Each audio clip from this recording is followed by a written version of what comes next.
ವಾಲ್ಮೀಕಿ ಭಾವಚಿತ್ರಕ್ಕೆ ಪುಷ್ಪನಮನ ಸಲ್ಲಿಸಿ ಸಂಘದ ನಾಮಫಲಕ ಅನಾವರಣಗೊಳಿಸಿದ ಕನ್ನಡ ಸಾಹಿತ್ಯ ಪರಿಷತ್ ಗೌರವಾಧ್ಯಕ್ಷ ಸಿ ಚಿಕ್ಕರಂಗನಾಯಕ ಮಾತನಾಡಿ, ವಾಲ್ಮೀಕಿ ಅವರು ಅರಿವಿನ ಸಂಕೇತವಾಗಿದ್ದಾರೆ. ಕವಿ, ಲೇಖಕ ಮಾತ್ರವಲ್ಲ, ಅರಿವಿನ ಬೆಳಕಾಗಿದ್ದಾರೆ. ಅವರ ಬೆಳಕು ಜಗತ್ತಿನಾದ್ಯಂತ ಹಬ್ಬಿದೆ ಎಂದರು. ರಾಮಾಯಣದಲ್ಲಿ ಬರುವ ಪಾತ್ರಗಳನ್ನು ಜನ ಪೂಜಿಸುತ್ತಾರೆ, ಆದರೆ ಜಗತ್ತಿಗೆ ರಾಮಾಯಣ ನೀಡಿದ ವ್ಯಕ್ತಿಯನ್ನು ಕಡೆಗಣಿಸಲಾಗುತ್ತಿದೆ. ರಾಷ್ಟ್ರ ನಾಯಕರನ್ನು ಒಂದೇ ಸಮುದಾಯಗಳಿಗೆ ಸೀಮಿತ ಮಾಡುತ್ತಿದ್ದಾರೆ ಎಂದು ಬೇಸರ ವ್ಯಕ್ತಪಡಿಸಿದರು. ಬುದ್ಧ, ಬಸವ, ಅಂಬೇಡ್ಕರ್, ಕನಕದಾಸರ ತತ್ವ ಆದರ್ಶಗಳನ್ನು ಯುವಕರು ಮೈಗೂಡಿಸಿಕೊಳ್ಳಬೇಕು.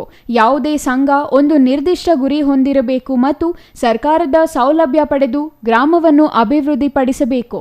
ಯುವಕರು ಗ್ರಾಮದಲ್ಲಿರುವ ಎಲ್ಲ ಮಕ್ಕಳಿಗೆ ಕಡ್ಡಾಯವಾಗಿ ಶಿಕ್ಷಣ ನೀಡಿ ಅಂಬೇಡ್ಕರ್ ಅವರು ಹೇಳಿದಂತೆ ಶಿಕ್ಷಣ ಸಂಘಟನೆ ಹೋರಾಟ ಮಾಡಬೇಕೆಂದು ತಿಳಿಸಿದರು.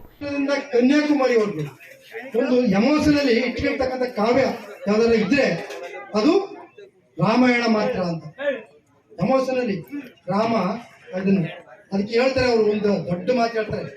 ಅವರು ಎಂತ ಸೈನ್ಯವಾಗಲಿ, ಅದೆಂತ ರಾಜಕಾರಣ ನೈಪುಣ್ಯವಾಗಲಿ, ಹಿಂದೆಂದು ಸಾಧಿಸಿ ರಚಿಸಲಾರದಂತಹ ನಮ್ಮ ಸಂಸ್ಕೃತಿಯನ್ನ, ಅಖಂಡತೆಯನ್ನ, ಈ ದೇಶದ ಅಖಂಡತೆಯನ್ನ, ಐಕ್ಯತೆಯನ್ನು ಶತಮಾನಗಳಿಂದ ಸಾಧಿಸಿ ರಕ್ಷಿಸಿಕೊಂಡು ಇಂದು ಮುಂದೂ ಕೂಡ ಅದನ್ನು ರಕ್ಷಿಸಿಕೊಂಡು ಬರೋದ್ರಲ್ಲಿ ಸಂದೇಹವಿಲ್ಲ.